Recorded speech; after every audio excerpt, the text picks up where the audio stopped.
it's nice to just like get that tiny bit of energy, even though, you know, you can't see anyone or physically interact, but it's great to see faces. Yay, how you doing? Awesome, awesome. Oh, yay, more of you are popping on. That's what I'd like to see. So we'll get started in maybe a minute or two.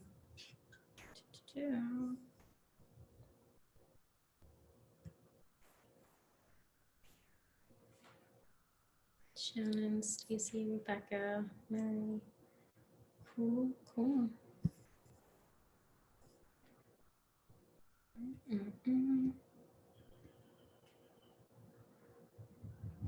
Okay, so before we get started, can everyone see their reaction button? So if I do a thumbs up, yeah, perfect, awesome, great. So that's a great way to participate, and also when I ask questions, it'll be nice to just get a feel of who's there, who's listening, who's involved. All right, let me just, okay, so we'll get started. Perfect. So I'm Andrea Espinoza, and I have been in the touring industry since 2011 when I graduated college. And I started working on cruise ships, and then I did Broadway touring. So I did like Young Frankenstein, Beauty and the Beast, Shrek, and that was a great time, except there's no catering on Broadway tours. And then afterwards, I did a bit of off-Broadway. So I did the Heathers revival at New World Stages in New York, and then did a couple of international tours, and then switched and started working with Claire and going out on tours with them. So doing PA and stage work and all of that. So within the first 5 years of me touring, I was paying back my student loans, and I had about $26,000 in student loan debt, and it was the most excruciating pain because all of my money was going to my student loans, and I wasn't fully aware of how to really make my money work for myself, and that I was just paying my student loans, and I paid them, sure, but at the end of it, I was left with no money. So I was starting from scratch and ground zero again. And that, I guess, wasn't the smartest choice, but the only choice that I knew to make at the time with the information that I had.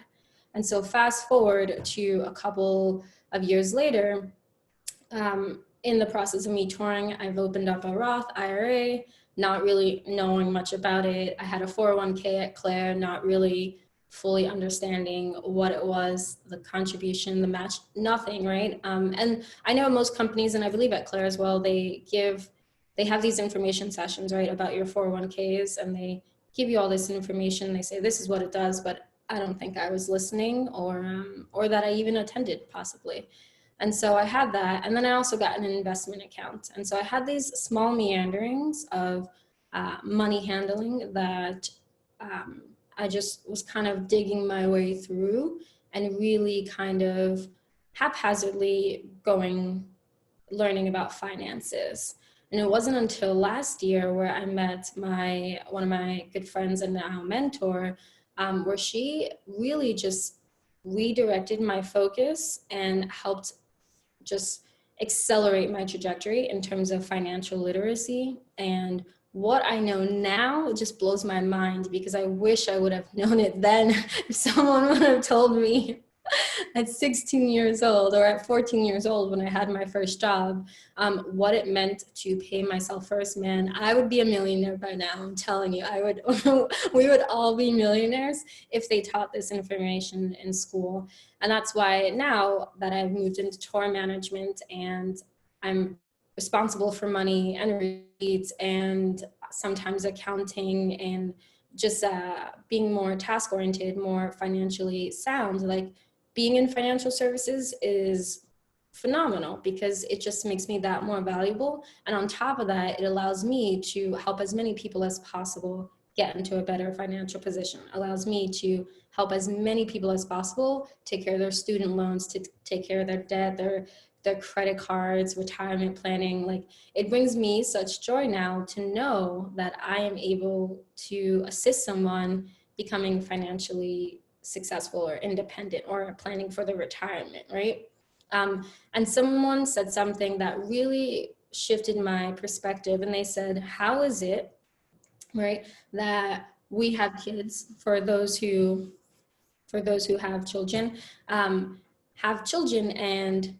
18 years, they have 18 full years before they go to college, and yet nothing is saved for college. And then to compound that, how is it that we work for maybe 50, 60 years and we don't have any money saved for retirement? And that really hit home for me and really expedited or accentuated why I want to do this and why this is so important to me.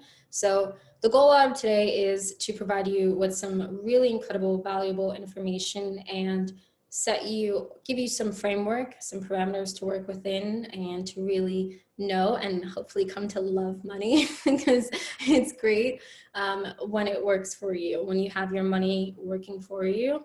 And then at the end, if you have any questions, feel free to ask, as always. And then if you want more one-on-one personalized information, my number and information will be there, and you can reach out at any time.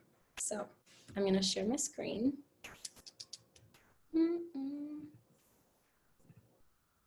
All right. Can I get a thumbs up if you guys can see my screen? Yeah.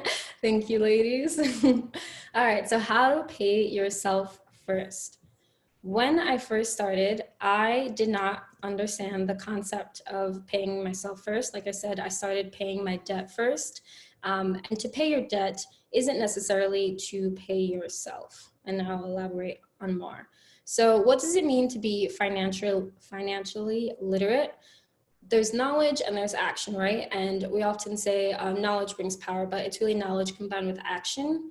And really what that gives you is a behavior change, right? Because you can have the knowledge of what it means. You can know about 401ks, you can know about Roth IRAs, but if you're not committing and deciding every day to take a step to fully utilize those vehicles, then there isn't any power in that, right? And the whole premise behind financial literacy is that financial literacy and financial independence equals control of your time and control of your life. And that's what we all want. And we all want the ability to work when we want to work, do what we want to do, wake up when we want. We want that flexibility without being told. And more importantly, on top of that, we want to know that our money is always working for us, right? No one wants to have to worry about money. So it's really a combination of knowledge, action, and making the necessary behavioral changes so that you can become truly financially literate. So I'm going to talk about the 3 biggest mistakes made by each generation, right? So millennials, my lovely little generation, we're the least likely to have emergency funds. And I'll elaborate on emergency funds in a bit more. And we're also the least likely to have appropriate insurance coverage. Often we have insurance for health, we have insurance for cars, but none of us really ever have life insurance. And I actually didn't understand the concept of life insurance until last year. And I knew about it, but every time I remember at Claire, when I was signing up the new hire paperwork, they had accident and disability and term insurance for this and insurance, like all these different options. I had no clue what any of it meant. So I opted out of all of it. So I was like, oh, I don't need this. I don't want that.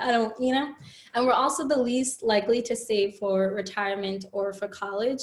Had I known at 14, the cost of college, I think I would have been a bit more proactive about it. I had my first job at 14 working in a fiscal office, go figure, and I hated it. And fast forward to now 15 years, I'm working in financial services, so it's kind of full circle. But I didn't have the foresight to think about, all right, what's the most bang for my buck I could get? So Generation X, they're the least likely to hit retirement income goals, right?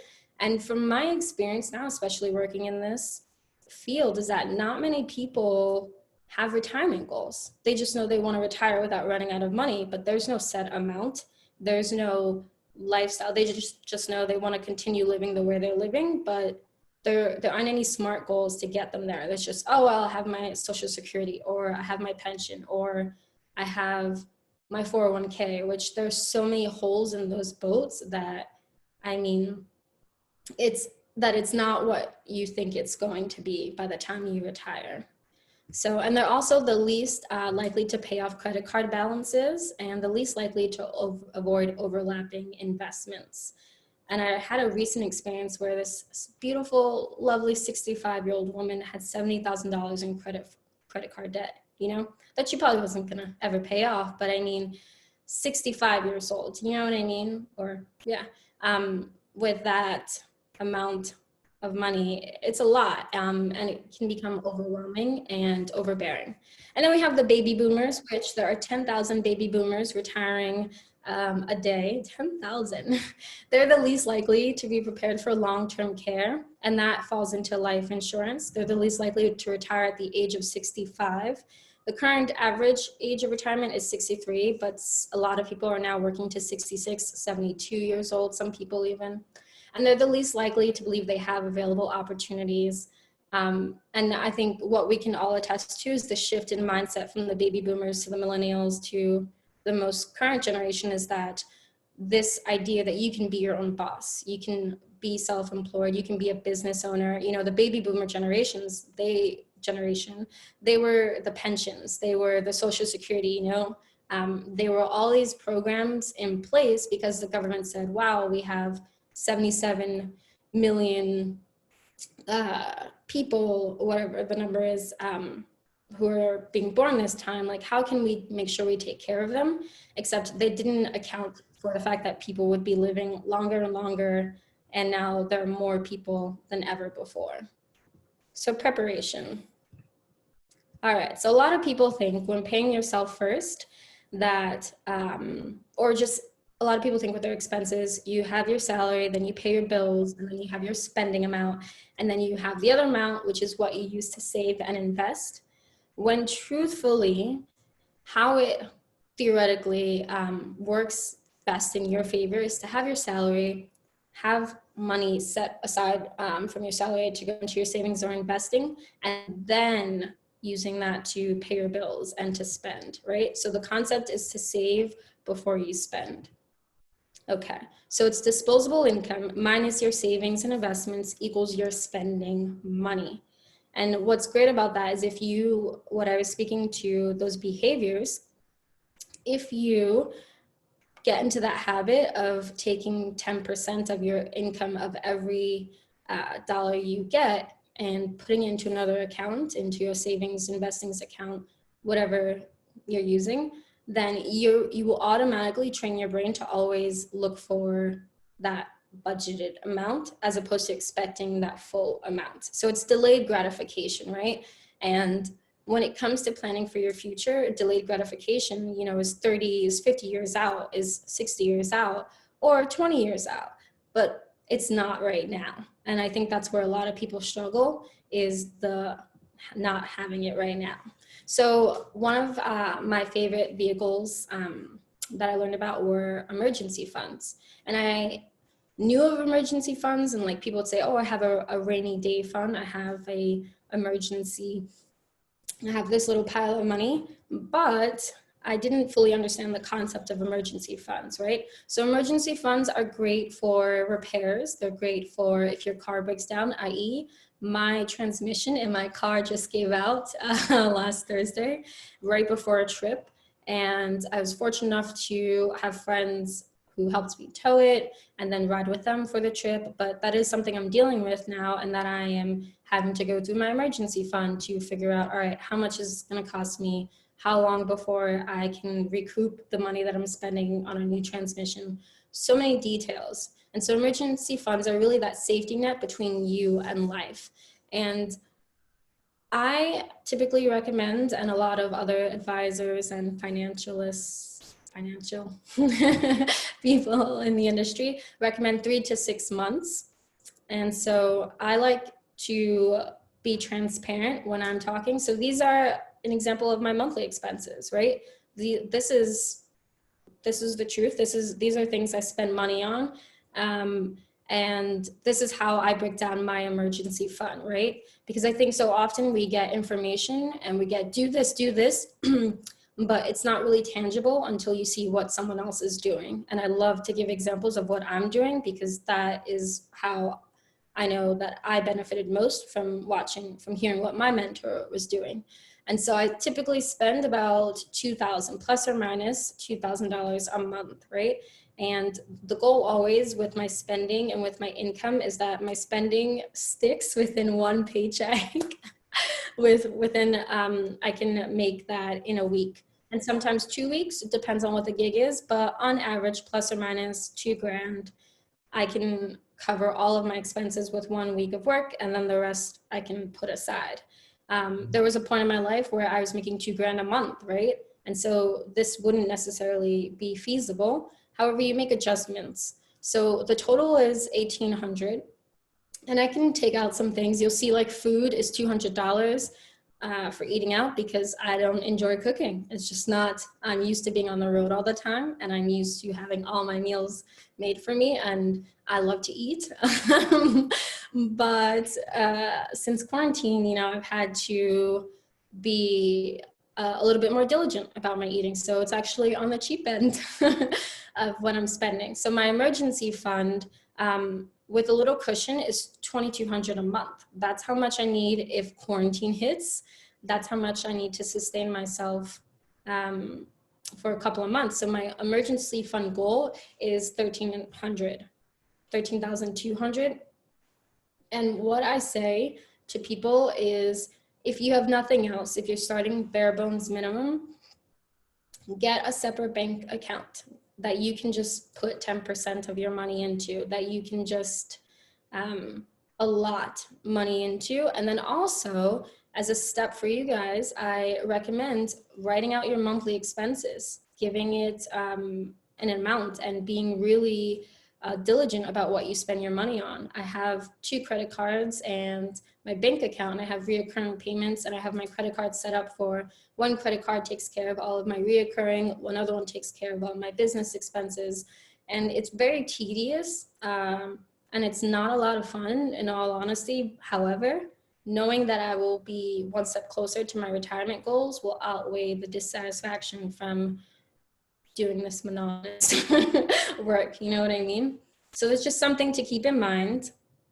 Okay, so we'll talk about retirement planning next, because this is what I think, like I said, you know, you have those 50 years to plan for your retirement, 50 working years. Let's see, I've been working since I was 14, right? I've had a job, and we'll take out a few years for college. So let's just say I've been working since I was 20 years old.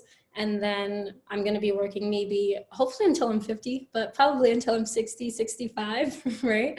And at least touring for the next 10 years, maybe 20 years. So nonetheless, that's still 40 to 50 years of income, right? 40 to 50 years of working. And for me, I don't know about you ladies, but I would hate to get to my retirement and have to take a lifestyle cut because I did not properly plan. And I'd hate to get to my retirement and find out that I have no money left to live, and I have no money, no money, period. So retirement planning is crucial. And so this graph represents how different generations plan to fund their retirement. And so you see the baby boomers are heavily relying on Social Security, right? And the Gen Xers and the millennials won't necessarily have Social Security. It's expected to run out, I believe, in 2035 right now. We'll see if that even happens. Pensions are a thing of the past. I don't know any job I've ever worked at that's had a pension ever. My mom has a pension because she's a state worker, but that's about it, right? Personal savings, we're coming to have to rely on those more and more. Investments are crucial, and millennials and Gen Xers actually don't do a lot of investing, and a lot of people are relying on their 401ks. And 401ks, man, they're great vehicles, and we'll talk about those later. However, there are better options than 401ks. So, all right, so speaking of that, we're going to talk about tax buckets. This is my favorite in the world, just because I never knew about taxes, and I was under the mindset that 401ks were the be all end all. And I knew about Roth IRAs, however, I didn't really understand them. So I will go through this with you. taxable accounts, right? Your income's taxed every year if you live in certain states. Well, in the majority of states, it's federal and state tax, right? So you have your savings accounts, CDs, money markets, stocks, bonds, mutual funds, 1099.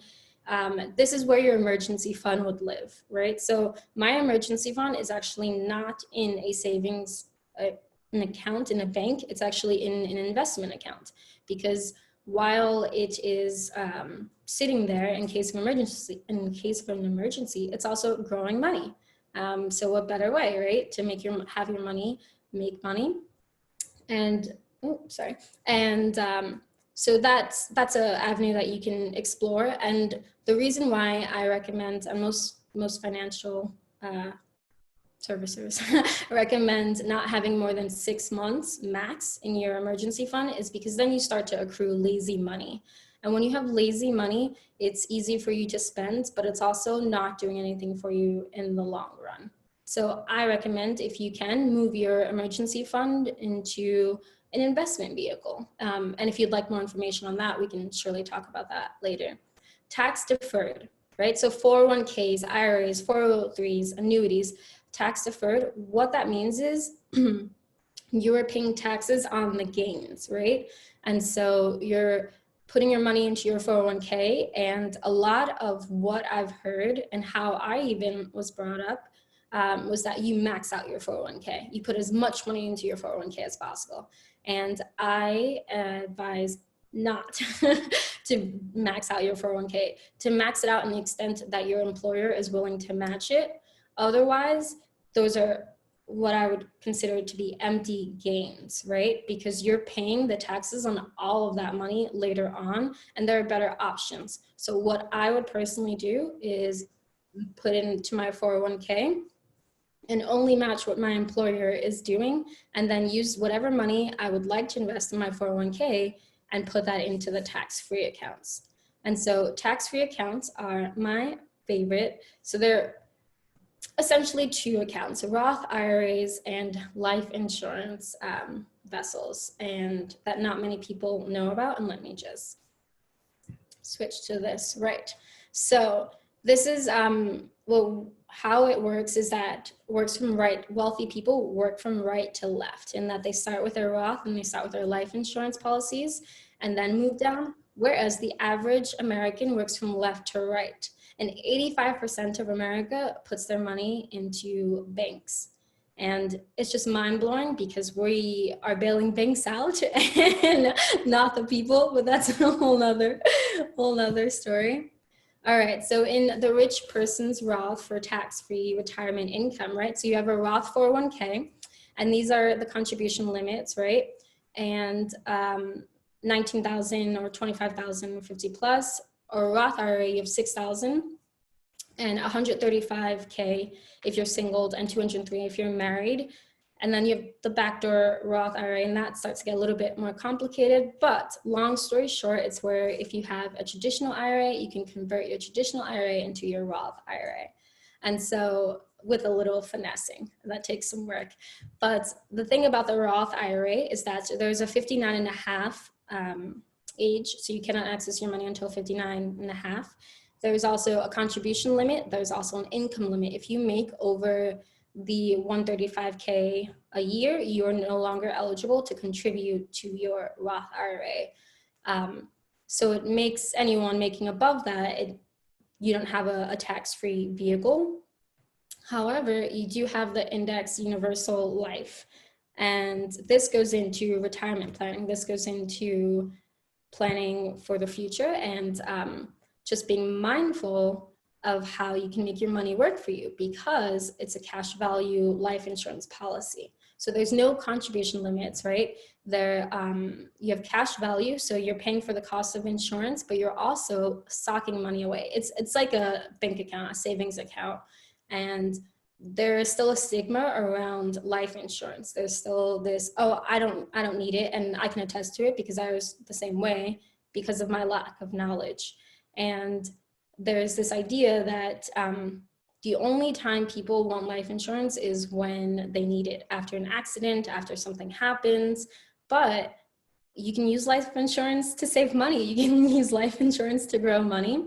which is amazing. So how it works is that if you die, there's a death benefit, and that gets paid out to your beneficiaries. If you live too long, you can start withdrawing cash. There's no age limit, no contribution limit, no income limit. And if you get sick, you can stack long-term care onto your IUL. You can stack all these different options so that you're taken care of once your health insurance runs out and you're left, excuse me, and you're left with the costs. And on average, retirees are paying $4,300. And this is on average a healthy retiree, 65 plus, paying $4,300 in medical bills a year. Now, should something happen, that increases sometimes tenfold, usually 2 to 5, but it's a lot. The only caveat to IULs is that you need to qualify. Because it is a form of life insurance, you need to be physically sound.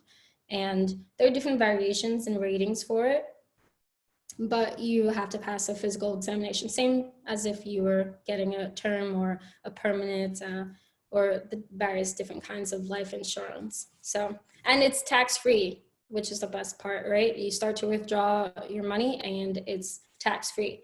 So the reason why I give my clients the option, I tell them about both, is because if you have cancer or AIDS, or if you have a terminal illness, you cannot qualify for this. If you have any extensive medical history, again, like this is not something you're able to use. And so Roth IRAs are a great vehicle. So there are options, but it's great to know in that with these life insurance policies, you're protected from beginning to end. And so this is another graph that just compares the two. They're after-tax contributions, tax-free growth, tax-free distribution, access to basis, and no RMDs, which is amazing. Roth IRAs, you get penalties for early withdrawal. So what I like to recommend is, if you can, absolutely do the IUL. It's something that I have, speaking just from experience. I have an IUL, I have a term, and I have a Roth policy, and that's all in place in that I'm going to use my Roth and max it out every year for as long as possible until I officially make over the income amount, and that's fine because it's still subject to market volatility. Whereas in the IUL, I will pay that, that's the same amount, and I don't have to worry about market loss because it's protected in their index funds. And if you want to know more about those, that's another conversation. It's a deeper rabbit hole, but just two great sources to be aware of. So back to these buckets, you have tax-free, tax-deferred, taxable. They're all good, all healthy. Tax-free is where you want to be, but on your way, absolutely work with all three. Okay. So I like to throw this Warren Buffett in there is rule number 1, never lose money. And rule number 2, never forget rule number 1. The goal, which I would like to think the goal for everyone, right, is to make money while you sleep, is to have your money just making money. And that's my dream, is to have our money. So financial cornerstones, right? First one is protection. We have car insurance, we have health insurance, life insurance is a form of protection. You know, we insure our phones. So just being properly protected. Then secondly, and then protected from a market risk and market volatility. As a result of this most recent market crash, investments went down, I want to say 20 to 30% in some cases. I know people who lost 30 out of a $300,000 401, they lost close to $40,000 in their 401, and that's a lot. And what a lot of people don't understand about 401ks is that when you go to take your money out, right, there's a great article where it says $1 million in your 401k after taxes is really closer to $600,000 to $700,000 in your 401k once taxes are all said and done. Not to mention there are so many hidden fees in 401ks because you're paying the advisor, you're paying if you're getting it through your company, you're paying the company that is providing it to your company, and you're paying for active or passive management. So those are just all things which can amount to like 17%. And then there's the management of 1.5% fee variable. So that's just something to be aware of. Growth, everyone, like I said, wants their money to grow from safe protect against loss. And then tax advantage, how can you maximize your taxes? So we're gonna get into a little bit of the nitty gritty, and I'm gonna try to speed through this a little, just not to bore you so much, but compound interest shows how much you can earn over time with an investment of $10,000 at different rates of return starting at age 29. So Einstein loved to use this rule. I know a lot of us know about M equals E equals MC squared. I've never used it. I don't even know what it really means, but I do know about the rule of 72, and that's if you divide 72 by the rate of return being earned, you'll obtain the approximate number of years required for your savings to double, right? So for example, the rule of 72 tells us that an investment earning a constant 8% return should double approximately every 9 years. So that's pretty simple. So banks, right? Banks give you a rate of return right now of 1%, not even right now. It's like more like 0.65 the last time I checked. So if you put $10,000 in a bank, right? Because banks are a form of investment, you put $10,000 and you're getting a return, $10,000, it will take you 72 years to double your money. Ugh. 72 years is a long time, and we don't have 72 years to wait for banks to double our money. So you can also put your money in a CD account that some banks offer, and they typically return 4%, right? So it's going to take you 18 years to double your money. And 6%, it will take you 12 years, 10%, it's going to take you 7.5 years. And a lot of different vehicles, such as an IUL or your Roth, or sometimes even your 401 can yield between the 6 and 10, and maybe even more in some cases in a brokerage account. But the whole idea is to work your way from right to left. The rule of 72, banks make the 10, the 15%. You put your money in the bank and then they loan out your dollar. I think it's like for every $1, they can loan out $9, if I'm not mistaken.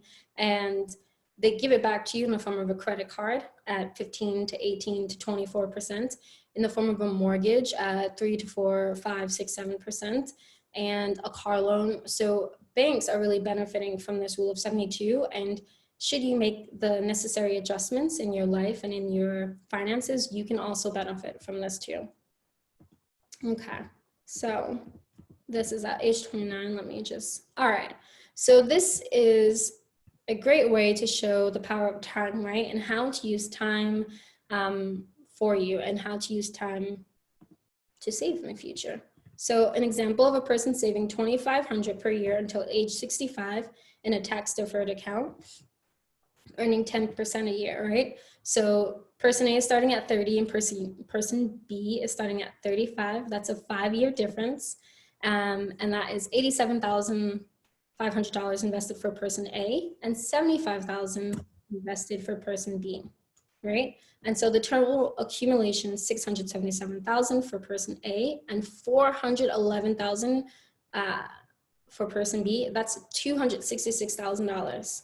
That's a huge difference later on, and it just goes to show you the effects of compound interest. And so there are various ways that you can have your money grow for you.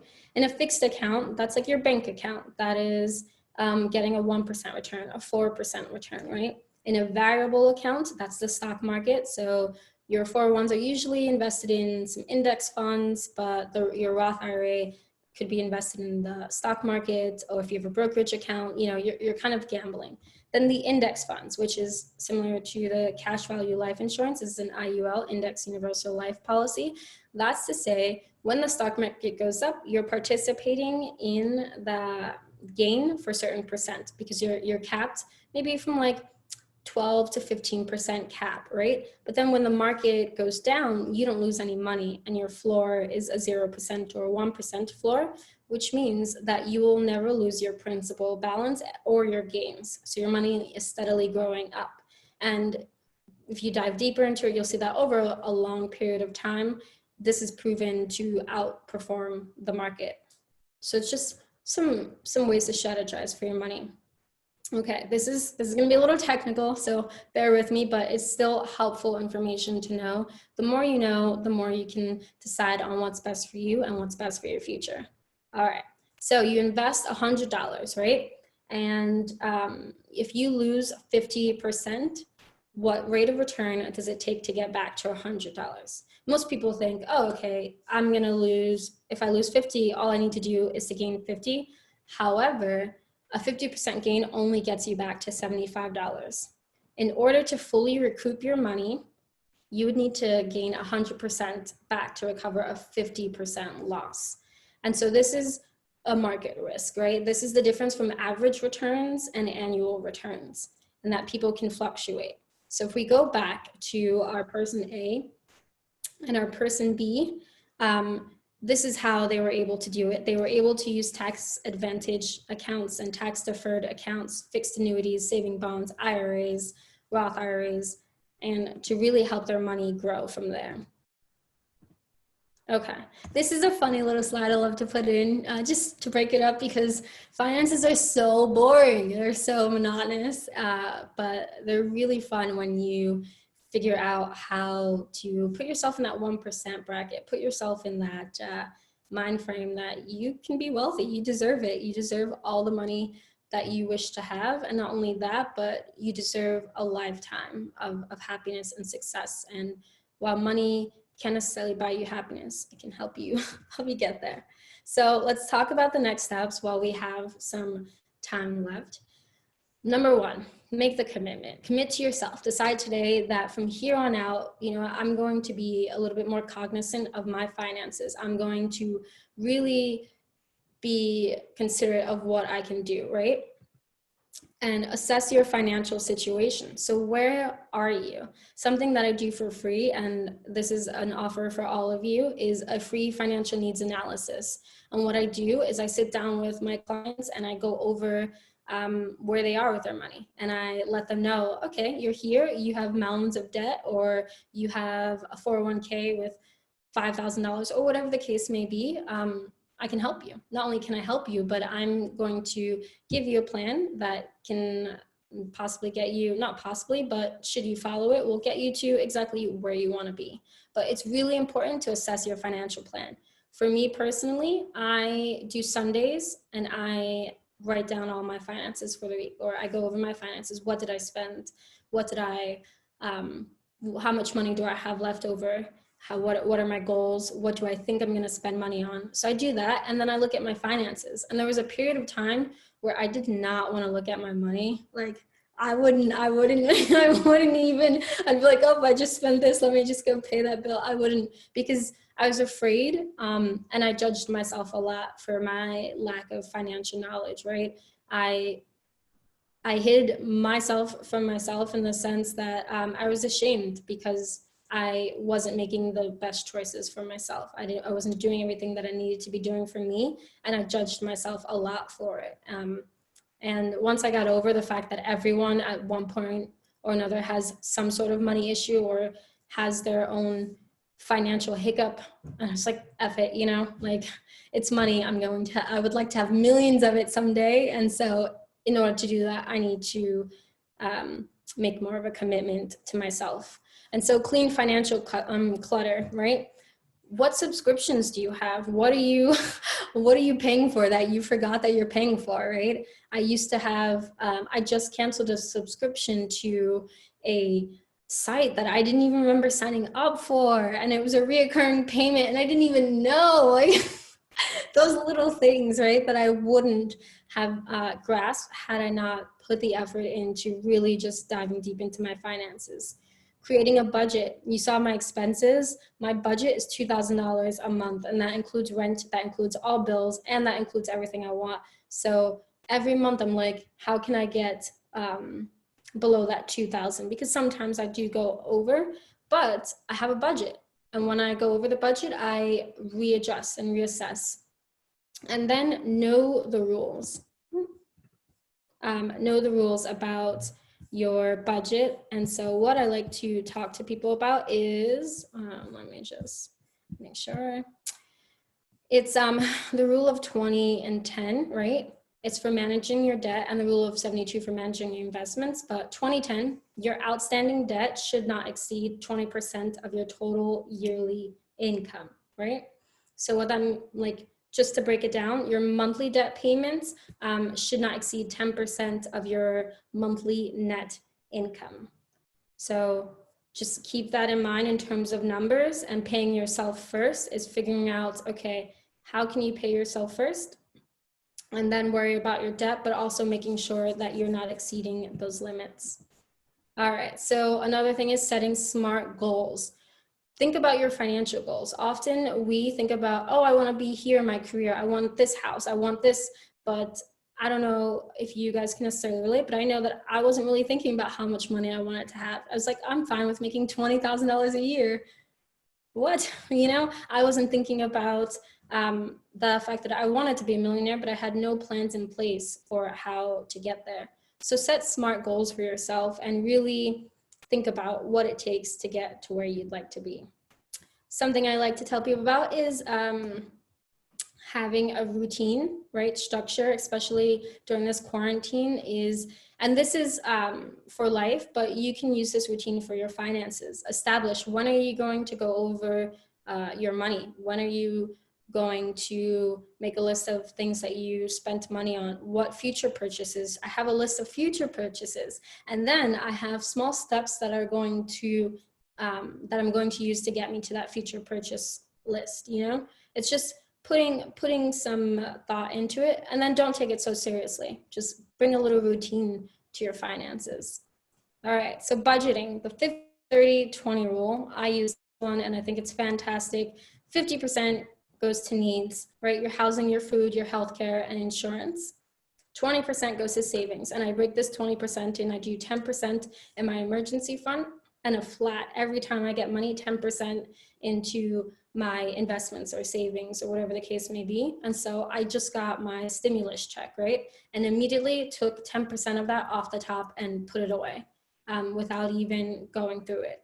So then, and then 30% into your wants. And I am rather on the cheap end in that personal care, entertainment, I don't really deal with as much as I do continuing education and food.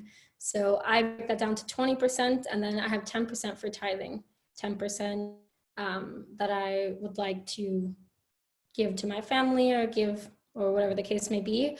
For me, I'm currently working on my first social housing project, and that kind of got postponed due to the coronavirus, but it's housing for young adults who have aged out of foster care.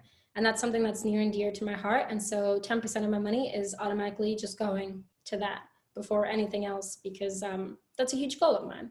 And you can also find this in a budget template at girltalkwithinfo.com. They're phenomenal. And so I wanted to show you guys this, just again, to be transparent and to show you how I have my money work for me, is that this is something I use to track my expenses. And I write down all my expenses, and you can see I had a couple of Pizza Hut in there. I had some Spotify. A lot of my money gets spent on food. And then I total it up. And again, I go to card total and the item total. And there are some notes missing, but then at the end of the month, I highlight what was unnecessary, what I could live without. And so next month, my goal is to get $20 beneath that amount, or whatever, into a comfortable amount. So it's a great way to look at finances. And then at the end of the year, I spent this much on this month. And you can do this. So you can see this in your credit card statements, on your bank statements.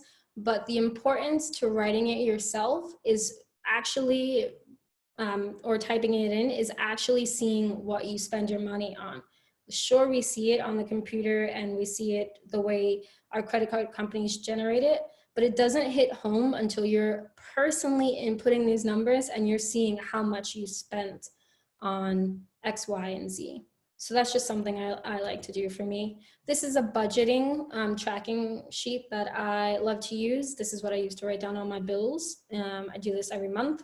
And I actually have what's over there? I have a planner. And in my planner, I write down when my bills are due, and then I write down my daily expenses, and I just go through every month just to see as a reflection. So I love to use that. All right, and here's some motivation to end off on, because finances, again, are so boring. But this, one second. Okay. So this is companies that started, right? And how much they started with. So as you can see, like Hewlett Packard started with $538, Threadless, Dell, Spanx, they all started with lower amounts. And I like to put this in there because to let people know that it's never too late to go after what it is that you really want. If you want to be a business owner at 75, if you want to, you know, start your own business at 20, whatever the case may be, if you have a dream, it was put there for a reason. You know what I mean? And I like to encourage people not to let money stop you from going after what it is you really want. Yeah.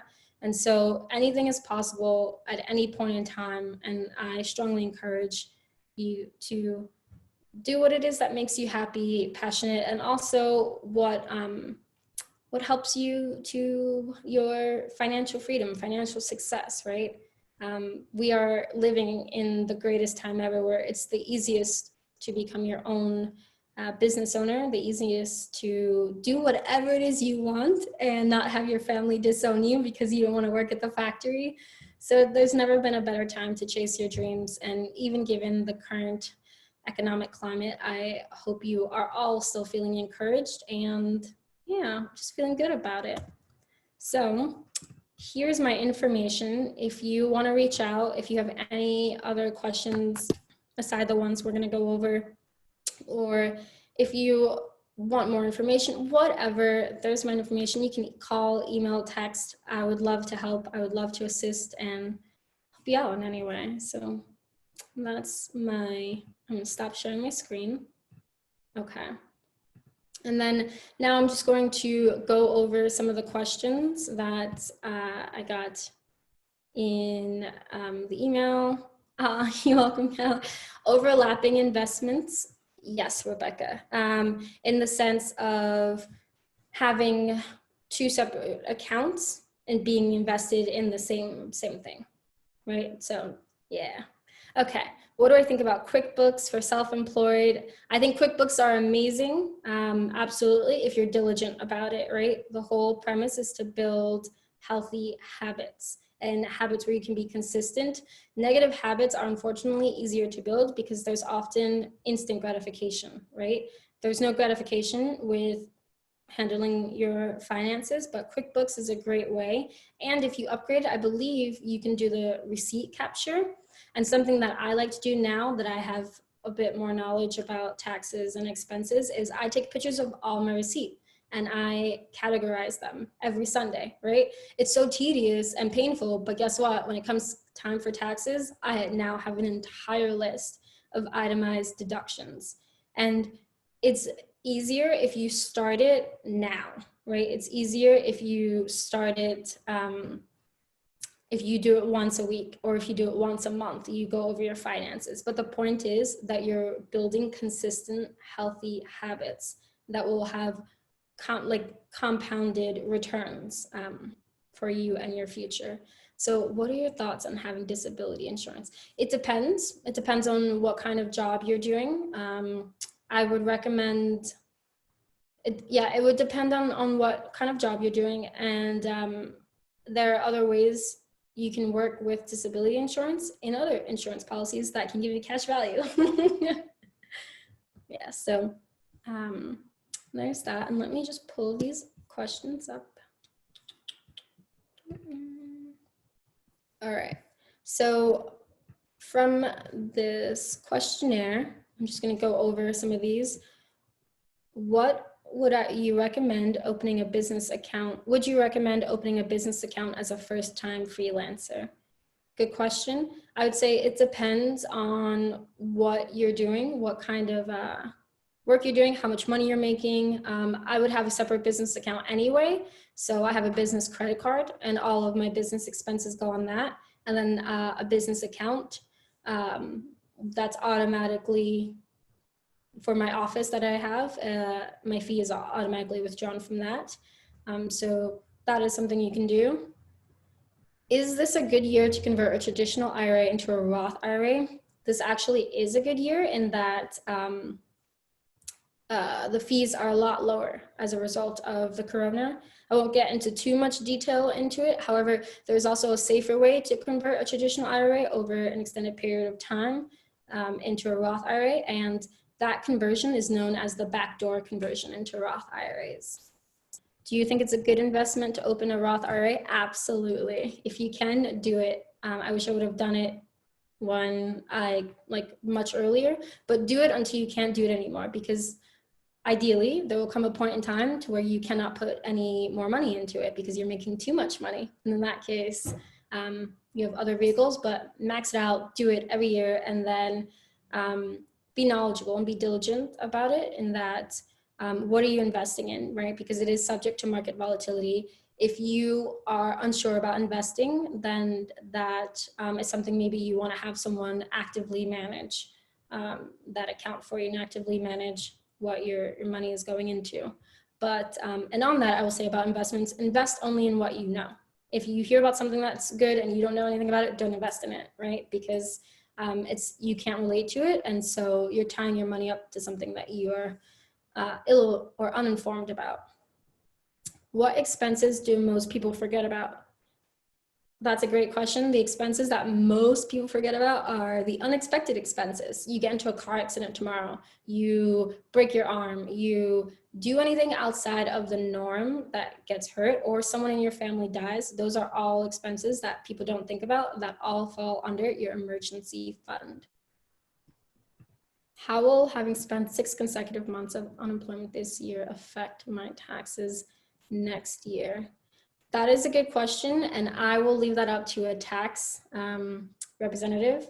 I would strongly advise that you have an advisor for your finances and a CPA. They go hand in hand, and unless you have an advisor that's also a CPA, which I don't necessarily know that I would recommend, because it's nice to have more than one opinion. It's nice to have that variance. And then also, I would recommend that you all check out looking for a tax-free retirement specialist. They do exist, and they are amazing. They're absolutely phenomenal. Tips for doing taxes. If you are self-employed, I would highly, highly recommend and suggest that you get the ball rolling on your expenses, get the ball rolling on your itemized deductions, find a CPA that you work really well with, and ask them what are the deductions that you can make, or do the research yourself. But either way, just be as proactive as possible on your deductions, because you can save a lot of money. Okay. I have no savings. Where do I even start? That's phenomenal. I was at that point as well. Start right now.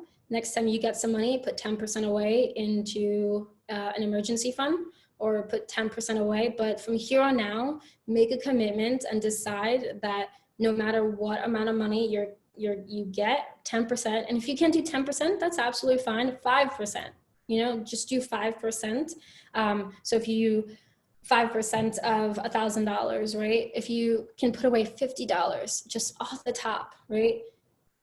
Just put that away. That is where I would start. I would start there. What do you suggest for sound engineering is looking for internships, job opportunities? Difficult. What do I suggest for sound engineering? What do I suggest for you guys? Difficult in these times. I would suggest diversifying. I would suggest not giving up on your dream, right?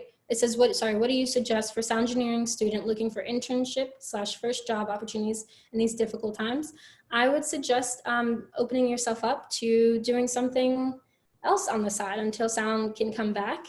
I would continue learning, continue reading the books, YouTube videos, and doing that. But then I would also diversify so that if this were to happen again in the future, okay, how can you pivot, right? How can you, all right, I can't do this right now. How can I move on to this? We're unable to tour right now, and I love touring. It's everything in the world, but I cannot mope over not touring forever. And it just so happens that I have this opportunity to now do. It's nothing that I ever thought I would be doing, but I am so grateful that I am doing it because I was able to pivot. So definitely pivot. How do you balance debts directly out of college? Great question. I can relate in that I had to do the same. If you have student loans, I would highly suggest you reach out to me. I have some programs and some awesome ways that I've been able to help people. So I would definitely do that. But in terms of balancing debts, figure out what your payment is, and see if you can call your debt service company and let them know what it is. Oftentimes they are open to negotiation, but we are not taught to call them. And if you have to defer for a bit, that's okay. But in the meantime, pay yourself first. Do what it takes to pay yourself first. Should I look into bonds and our money accounts at this time of year? And let me just find this. Right, so with bonds, and I would never, how can I say, 1 second. Okay.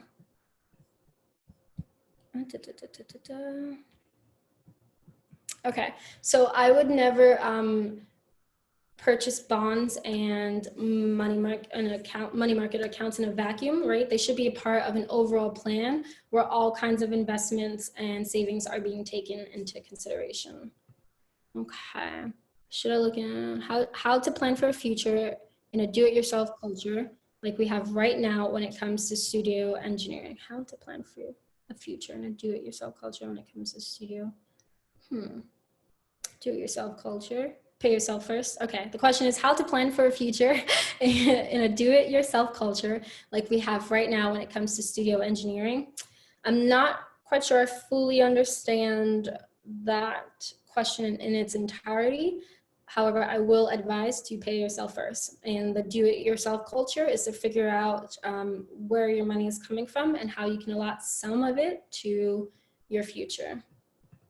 Okay, let me look at these. What are some steps to take for planning out what your tour rate should be? What are some steps to take for planning out what your tour rate should be? That is a great question. And that depends on what role you're in. And just talking, I would say find your tribe, find your support tribe, reach out to some of the ladies in your field or men or women in your field and ask them how to negotiate that and what it should be. When would you recommend depositing funds to an IRA account, to a Roth account? I would recommend depositing funds into a Roth account first over an IRA because an IRA is tax deferred. Roth accounts are tax exempt or tax-free. As in, just to reiterate, IRA accounts, you're paying the taxes on the gains, and in Roth accounts, you're paying the taxes on the seeds. So you're paying less taxes. What are the best credit cards to open for our line of work? I cannot fully comment on that one. Best credit cards, yeah, it depends on what you're looking for. I will say, from my personal experience, I have a Bank of America travel card. It does absolutely nothing for me. It just happens to be the first one I got. And then I have a Chase preferred card that I got just so that when I go to the airport, I can sit in the priority lounges and have free food. That's what I got it for. What are some deductions that most freelancers forget about when filing their returns? That is a fantastic question. What are some? Okay, so you have gas, you have anytime that you eat out, anytime that you take anyone else out to lunch while you're working, you can file that as a deduction. There are so many different ones. I would say get with your CPA and really get into it. I'm not a certified tax accountant. So what I claim, someone else might tell you not to claim. I work with my CPA, and I would suggest just going over that, but a lot. You can itemize a lot, and it's great. Which would you consider more advantageous as a traveling freelance worker? Moving away from a major city with less living expenses, but less of an industry network, or B, staying in a major city with greater cost of living expenses, but greater networking opportunities? Fantastic question. That is relative to each individual, right? It depends on what you want to do. It depends on what your goals are, quality of living. All of that is entirely up to you and how you would like to live and how you would like to feel about where you live. I know for me, I don't necessarily care. I'm from New York City, I'm from Brooklyn, and I've lived in Pennsylvania, Los Angeles, and Las Vegas. I would say out of all of those, Las Vegas and Pennsylvania were the most peaceful. Out of the most concentrated work, New York and LA, I worked nonstop in either. So it's all about what you want. And I feel like if you're living, I lived in LA and I was paying $800 in rent, right? Like if you're living in an expensive city and you want to be there, then also want to figure out how you can do it for as low cost as possible. Be diligent in your hustle, not only for work, but in your finances. All right. What advice do you have for someone who cannot afford a health plan through the ACA? That is a fantastic question because I personally have not had health insurance for the last 2 years, and I've just gotten it this year just for a health checkup that could potentially be a larger issue. Hopefully not, though. I don't think it will because I'm healthy, but a health plan through the ACA, can you qualify for Medicaid? Can you qualify for more holistic services? I would suggest those if you cannot afford it, and trying that, and then finding out from other people how they do it. I know there's this program in Nashville I can't really speak on because I don't remember the name, but there are various options out there. Again, being diligent in your search for them. All right. When should you try to push for a W-2 from your employer, and what about a 1099? Okay, it depends on what your goals are, what your tax goals are, W-2s or 1099s. The nice thing is that tax laws prevent W-2 workers from having deductions, so that's something to be aware of. And if you want to deduct expenses, then have a business, right? But you can't be paid as both a 1099 and a W-2 from the same employer. So if you have a business in another industry, then you can write off some of those expenses as an example. So it's just something to keep in mind. Last year, I was paid W-2s and 1099s, and it's only because I was paid W-2s that I was able to file for unemployment, which I've never filed for before, because again, I didn't understand the concept of unemployment, and in my ignorance, I thought there was shame associated with being unemployed, being on unemployment.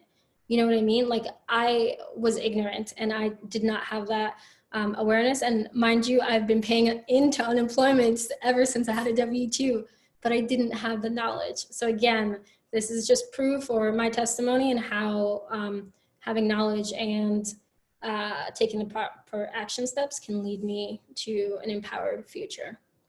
All right, so how to price yourself right so that you can earn for your living, but do not turn your customers away, especially when you have little to no experience in the field. Okay, and let me just make sure I can read that whole question. What if someone says your usual price is too high and tried to cut expenses on you, but you still want to get the job? Yeah, that's definitely a tough decision and valid question. I would say it varies on the type of relationship you have and again, what your goals are. If it's a job that you really want and one that it's going to accelerate your career, then there's room for negotiations. However, if there's one where you're selling yourself short and someone is clearly taking advantage of you, I would stick to my guns and I would combat that.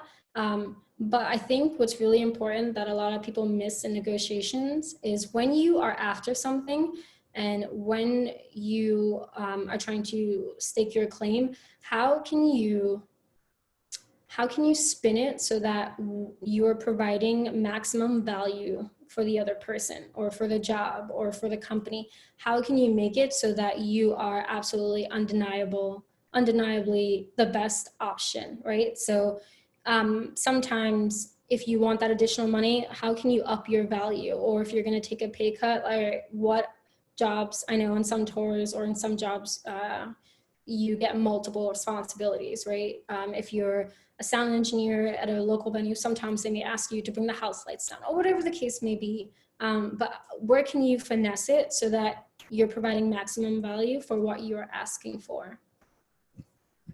All right.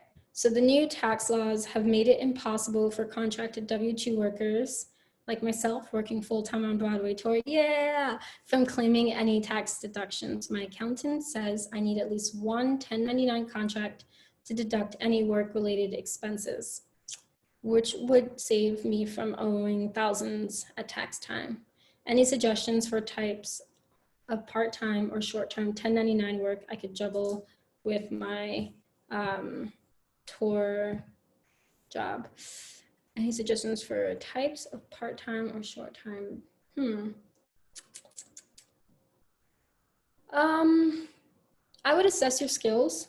Any suggestions for types of part-time or short-term 1099 work I could juggle with my tour job?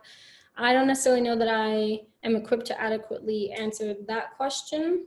That is true, and that you need at least one 1099, and on top of that, your deductions cannot, unless your 1099 contract dates are stated within a bigger range, your deductions need to fall within that contract, right? So that's just something to be mindful of. But assess your skills, find out what 1099 jobs you could work, yeah, to juggle. Maybe you can tutor, maybe you can, if you like to knit, you can make something, but options are endless. All right. Assigning your funds during COVID, what's best to pay off? What's best to pay off is yourself. Pay yourself first. I'm so relentless with that because you can, like I said, you can pay your debt first. And by the time, say if you're paying your debt for 20 years, you're not going to have any money at the end of that debt if you didn't pay yourself first.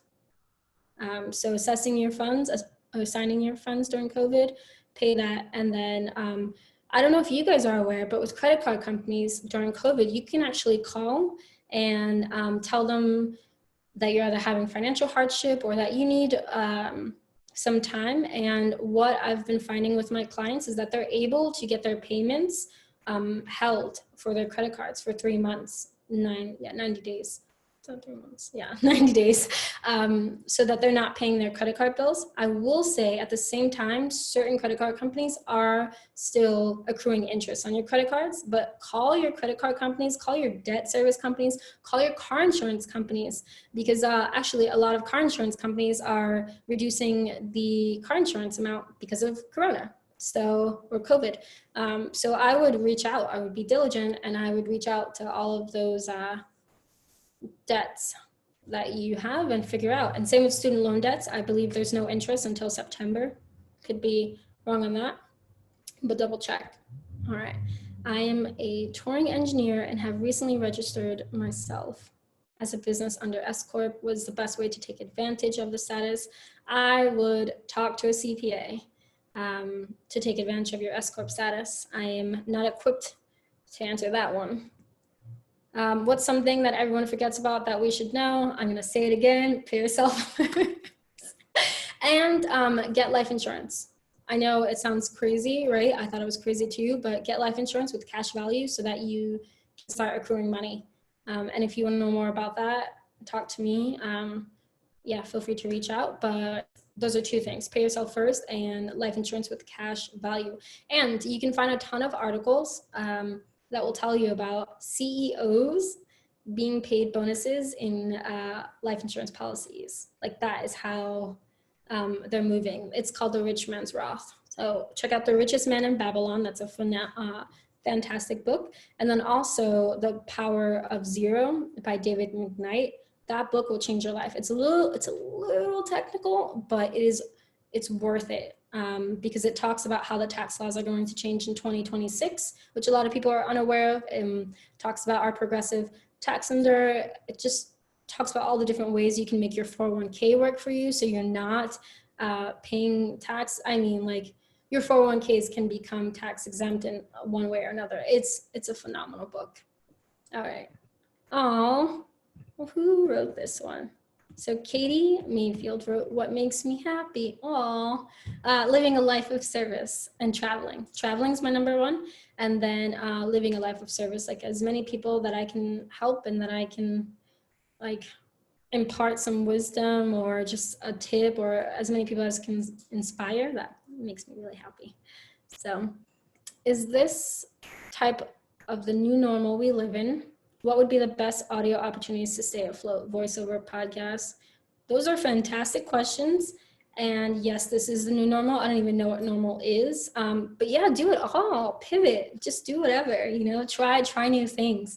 I had a friend reach out to me today who was the director of entertainment for the Golden Knights and has worked on Broadway and has done so many other different things, and texted me and said, oh yeah, I'm just working at Albertsons, you know, during Corona, just because, try something different. I was like, that's cool. There's no, that stigma and that shame associated with doing something outside of the normal, right? Doing something that wasn't necessarily in line with your dreams, that is out the window. Like, that is gone. You do whatever it takes to get you to where you know you need to be. All right. What percentage of my freelance income should I be saving as someone who also has a W-2? What am I gonna say? 10%, pay yourself first. 10% of every income, every paycheck, anything you ever receive, 10%, start there. And if you can move up to 20%, if you can move up to 25%, but saving as someone who also has W-2, absolutely every single time, save 10%. And then I would save an additional 10% into another fund. So if you have your emergency fund and you have in your Roth, or you have your IUL or your 401, but definitely as many baskets as you can have, preferably with your tax-exempt advantage baskets being the heaviest, and then working your way from tax-exempt advantage to deferred to taxable, the better. More baskets. Okay. How to start off to ensure a successful future? Great question. Pay yourself first. And then just be diligent about your finances, be smart. And if you don't know, ask questions. One of my hindrances was that I was afraid to ask questions. I was afraid to be vulnerable when it came to finances. I was afraid to show that I didn't have it all together. And I'd say I'd pay the price then. Now I'm in a much better position, but never be afraid. Ask questions, and in all facets of life. Who cares if people think you're dumb? You're gonna be smart when you're rolling in the dough and in your dreams. All right. What do you wish you would have known before you started in the industry? Again, paying myself first. I wish, you know, that's all I can say is I wish I would have the knowledge that I have now. However, I think this lends to a better testimony, and it allows me to be more relatable, because finances was something that I did struggle with at one point in my life. All right. Do I have an experience with LLC or LLCP distributions? We've had major issues navigating the PPP loan program, as well as distinguishing whether owner's draw or guaranteed payments are better for a two-person company. Yes, however, that would be more of a one-on-one conversation that we can have, because I am not a licensed tax professional. I do not want to give unlicensed advice. Yes. All right. When is a good time to start contributing to your pension? That's a good question. It depends on what kind of pension it is, and it depends on if you have your other vehicles, if they're maxed out or not. I would look into how pensions are taxed, and I would educate myself on where the pensions are coming from, and what's the fine print in pensions. That's really important. All right. When should you begin saving for retirement? Today, right now. There's no time like the present. Save for retirement. I did volunteer. Oh, I love this. I did volunteer work a lot in my 20s to get the practice and skills that I felt needed in order to support myself in the audio industry. I now volunteer to give back to the community. What is your opinion on volunteering in general? What are some healthy boundaries to have when volunteering? What is the best way to go about getting paid? Would you immediately stop working for someone who hasn't paid you for previous non-volunteer gigs or installs? All right, so let me work my way backwards. Would you immediately stop working for someone who hasn't paid you for previous non-volunteer gigs or installs?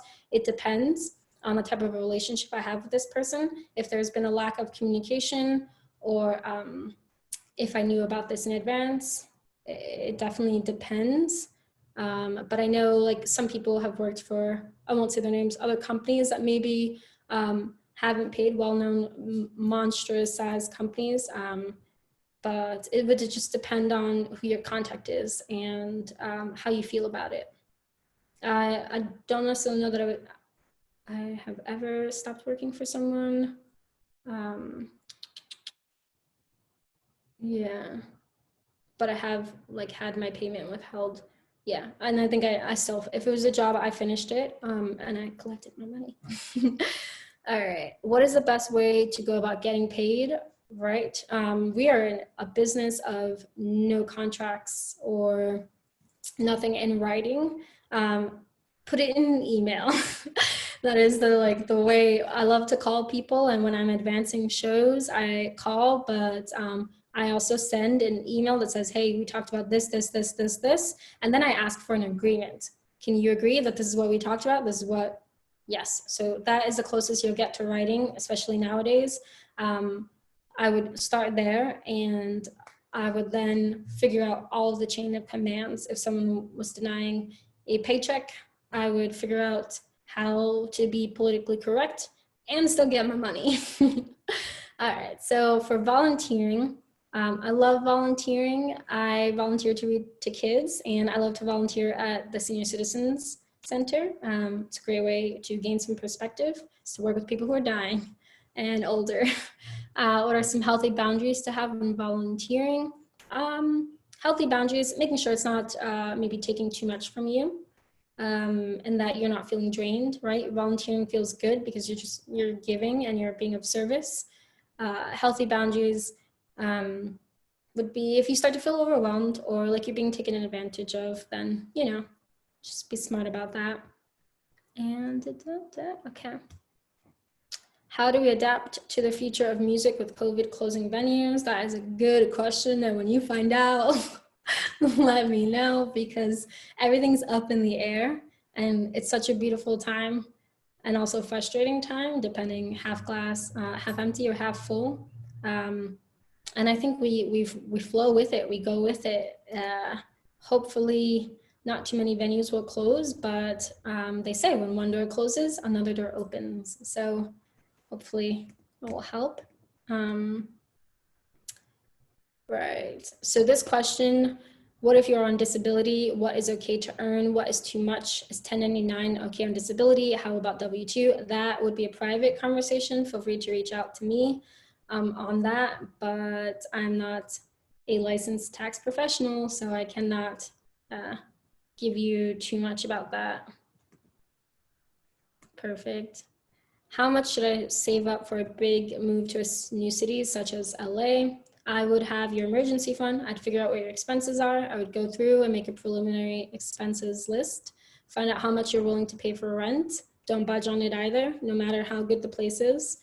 And I would figure out, I would look up gas prices. But typically speaking, I'd say $2,000 a month. I would just average that and go from there. And that's nice because that can become a smart goal, right? So you can say, I want to move to LA. I need $2,000 a month, and maybe I would set now 4 months, given the current state in your emergency fund, 4 to 6 months, and then work your way towards it and figure out, all right, I'm going to do this to get to here, and I'm going to do this to get to here, and then you'll watch it build up. Are most audio engineers considered independent contractors?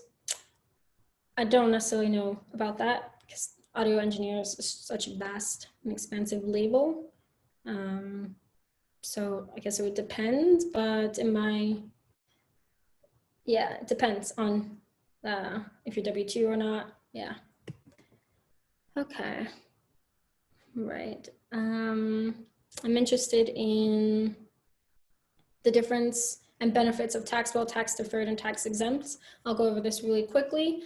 Taxable accounts, your income's a taxable account, money market savings, bonds, stocks, taxable. Tax-deferred, 401ks, IRAs, annuities, those are tax-deferred, which means, and let me rephrase, taxable, you're paying taxes on all the money you make. Tax-deferred, you're paying taxes on the gain. So 401ks, when you go to withdraw your money, you're paying taxes. Tax-exempt accounts Roth IRAs and your IULs, you're paying money on the seeds. So it's essentially tax-free by the time you take your money out. How to reach out beyond borders and work remotely online for the positions we want in industry during. How to reach out beyond work on hustle. So the question is how to reach out beyond borders and work remotely online for the positions we want in the industry during COVID-19 times. Hustle and be diligent about your efforts, and zone in. So when you are making one of those, when you're making the strides, really get into it and work really hard. Yeah. Da-da-da. Do you have a big problem in the audio life and how you solve it? Do you have a big problem? I'm not quite sure I fully understand this question, but I will just lend myself to say, if you have a problem in audio, as I have experienced with numerous people that I've worked with, communication is key. Communicate, and a lot of people think when communicating, you're talking, but communication is really key when you can effectively listen to someone else and be able to understand it and see where they're coming from. A lot of people just really want to be heard. A lot of people are a-holes, but they just want to be heard, So I would, communication is definitely keys. How do I begin conversations? I have to just walk this way to get my charger. How do I begin conversations professionally about how much it will cost to show my work for some commissions I have lined up to ensure that I get the amount that I need to exhibit or perform a piece of my work at a festival? I'm not sure about that question. Let me just, do you have any budget templates or tips? Yes, to create budgets for commissions once commissioners have shown interest, how I can negotiate the right amount, especially where I want to develop and tour the work further after the festival. I do have budget tips and templates that I will happily share. So by all means, I will reach out to you and let you know about that one. Deciding on what to invest in next, deciding how to strategize cash investments. Feel free to reach out to me, Sarah, and we can speak about investments and strategize cash investments. Advice for negotiating higher pay. That is a great question. That goes back to just really being mindful of what value can you provide to other people, and then checking out some negotiating tips and tricks. I can send you some info on that. Okay, so that concludes that. Okay, let me go over the chat questions. Stacy says, what are your thoughts on having disability insurance, and what are the best IUL policies to purchase? That we can talk about best IUL policies. There are so many, and it's about what fits your needs the most. You can structure policies so many cool and different ways. And put the disability inside. Okay. My current employer automatically puts us into a 401k through Transamerica. Should I keep that percentage on the lower end?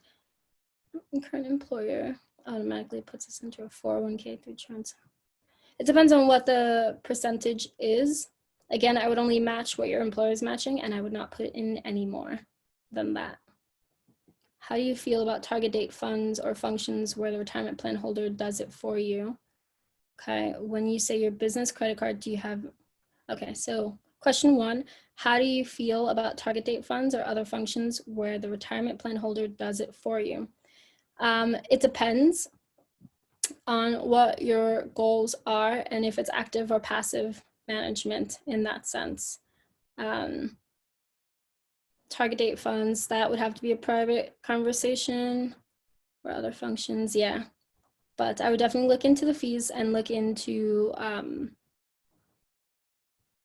and look into what it means when it does it for you, because a lot of people don't know that in certain accounts, when it's managed, if you have an aggressive position, legally they cannot change it to a conservative position. So that's how a lot of people lost their money in their 401ks, because their advisors, if it's a company profile, could not change it, which is really unfortunate. So when you say business credit card, do you have an LLC, or is it just purchases you intend to write off as businesses expenses? My business credit card is for purchases I intend to write off as business expenses. Yeah. Almost all of my work is 1099. How much do you suggest to put away for taxes? Is there a basic percentage to use? 10%. 10%. Pay yourself first, and then for taxes, I would put 20% away if it's all 1099, and maybe even more. I would err on the side of caution for taxes because it depends on how much money you make. So I would say always a bare minimum, everything you pay 10% for taxes, but 20% at least for your 1099 work. Yeah, okay. Oh, look, and Carrie says 30 to 35%. Boom, I support that 100%. Do I have any advice for finding a CPA? BobNet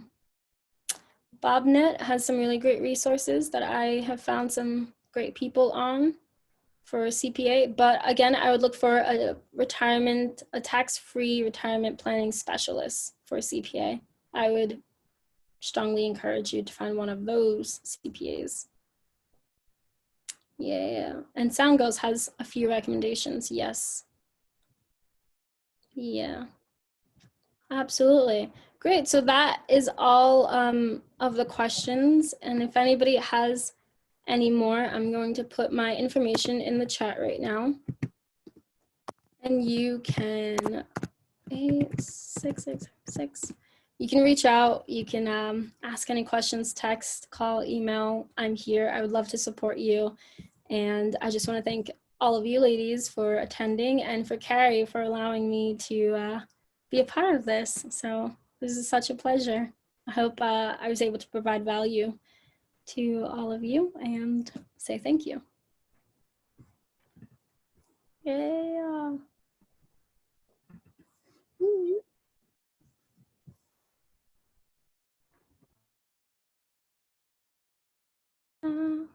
Okay.